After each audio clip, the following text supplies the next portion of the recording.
Pak Kapolri, saya sebenarnya ingin langsung bertanya setelah tadi di bagian sebelumnya soal Kapolri yang bersedia dicopot. Tapi tahan dulu untuk pertanyaan saya soal itu. Saya ingin bertanya dulu soal di antara banyak para demonstran itu banyak yang hilang. Apakah polisi juga memiliki tanggung jawab untuk mereka mencari yang hilang? Seperti misalnya dari Kontras, data menunjukkan ada 4 orang hilang, 2 ditemukan, 2 masih belum ditemukan. Dan ini menjadi bagian dari tuntutan publik untuk menemukan mereka. Bagaimana tanggung jawab Polri? Baik, jadi kita pun mendengar terkait dengan informasi orang hilang yang disampaikan oleh teman-teman dari Kontras. Oleh karena itu kita juga kemudian membuat posko pelayanan, posko aduan untuk kemudian bisa bekerja sama baik dari Kontras maupun dari Komnas HAM.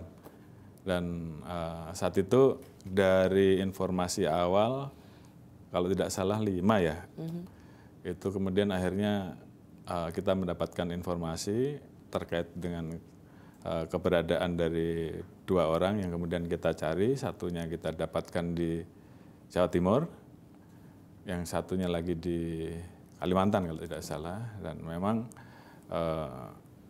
setelah kita temukan tentunya kita lakukan pendalaman kenapa mereka bisa hilang, dan ternyata bukan karena ada yang menyuruh ataupun ada yang memaksa, namun lebih kepada ada urusan-urusan personal mereka yang kemudian mereka tidak menginformasikan kepada keluarga, tidak menginformasikan kepada teman-temannya, sehingga kemudian menjadi catatan sebagai orang hilang. Tentunya kita sampai saat ini terus juga melakukan pencarian juga terhadap yang lain.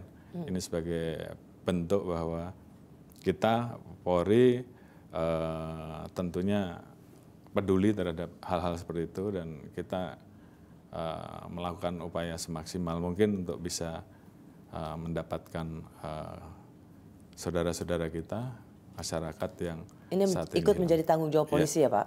Kita ikut. Pak, 17+8 tuntutan yang selama ini kita dengar itu tidak tentang bebaskan seluruh demonstran yang ditahan.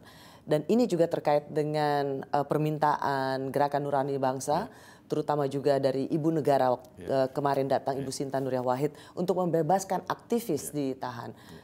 Pertanyaan yang paling pertama, apa urusannya aktivis ikut ditahan, Pak Kapolri? Baik, jadi sebenarnya bukan masalah aktivis ataupun bukan aktivis, tapi kami sedang melakukan proses penegakan hukum. Ya, salahnya apa, Pak? Ada peristiwa-peristiwa pidana yang kemudian kita dalami, sehingga kemudian kebetulan dia aktivis.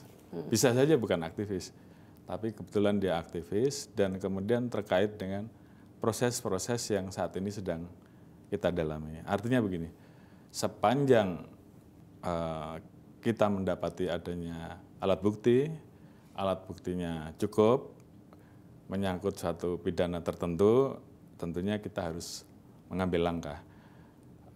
Bukan karena aktivisnya, tapi karena perannya, karena perbuatannya terkait dengan peristiwa pidana yang terjadi. Kalau perannya sebagai, katakan, oke, dia kebetulan aktivis, tapi kalau perannya misalnya memberikan advokasi untuk bersuara kritis, advokasi untuk ikut unjuk rasa, turun ke jalan, bakar ban misalnya sebagai bagian dari simbol-simbol demonstrasi damai, apa salahnya? Baik, jadi yang kita temukan bukan seperti itu. Jadi yang kita temukan adanya provokasi, penghasutan, penggunaan dan pembuatan bom molotov, menyerang petugas, membakar gedung-gedung, membakar objek-objek tertentu, itu yang kita temukan. Sehingga dari situ kita melakukan pendalaman-pendalaman dan kita dapatkan pelaku-pelaku lain yang terafiliasi, dan ini menjadi satu rangkaian, sehingga mau tidak mau kami tentunya harus mengambil langkah mulai dari melakukan penangkapan, pemeriksaan, penggeledahan, dan mungkin saat ini kita lakukan penahanan karena memang proses pendalaman masih terus kita lakukan. Kalau misalnya kemarin Ibu Sinta Nuria Wahid, Ibu Negara mengatakan akan menjamin dan minta dibebaskan, tidakkah ini menjadi salah satu pertimbangan yang cukup penting, Pak Kapolri, untuk membebaskan aktivis Del Pedro Marhaen? Jadi tentunya kita menghargai beliau-beliau sebagai tokoh-tokoh nasional yang peduli dengan masalah ini. Tapi sekali lagi karena kami saat ini sedang melakukan pendalaman terhadap suatu peristiwa pidana yang terjadi, tentunya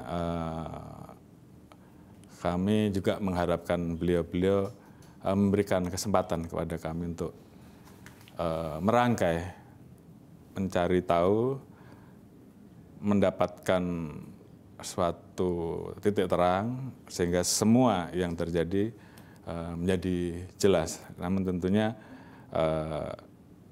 apa yang menjadi harapan-harapan beliau juga tentunya menjadi pertimbangan dari penyidik kami. Namun demikian tentu tugas mereka untuk membuat terang peristiwa pidana yang ada, keterkaitan satu dengan yang lain saat ini menjadi fokus mereka untuk bisa menyelesaikan. Setelah aktivis ditangkap, polisi juga kemudian melakukan penyitaan terhadap buku-buku yang dianggap berhaluan kiri, gitu. Betul, memang ada peristiwa waktu itu di Pos Lantas Waru Sidoarjo dirusak dan dibakar massa, itu tanggal 29-30 Agustus lalu. Polisi juga dilaporkan dikeroyok.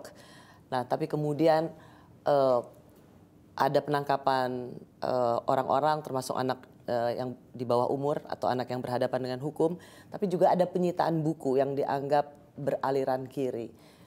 Ada penangkapan aktivis, ada penyitaan buku-buku yang dianggap aliran kiri. Padahal buku yang disita itu adalah pemikiran Karl Marx yang ditulis oleh Romo Magni Suseno. Ini polisi dianggap sebagai ingin memberangus aktivisme. Jadi saya kira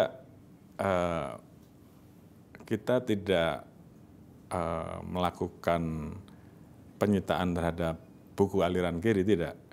Tapi pada saat kita melakukan proses penanganan suatu tindak pidana, tentunya pada saat kita melakukan penggeledahan dan kemudian kita melakukan penyitaan terhadap hal-hal yang kita temukan di TKP, ya mungkin ada catatan, belanja dan sebagainya, itu pun juga kita amankan. Jadi tidak ada kaitannya dengan buku yang di dalamnya berisi aliran kiri atau aliran kanan, tidak seperti itu. Karena memang semua alat bukti itu memang disita oleh polisi, bukan karena bukunya. Ya, karena tugas kita tentunya semua yang ada di dalam TKP tentunya harus kita pelajari, kita rangkai. Ini perlu dikelirkan, jadi bukan karena bukunya yang dianggap itu tentang Karl Marx, tentang kisah para diktator, bukan karena judul bukunya kan itu disita, Pak Kapolri?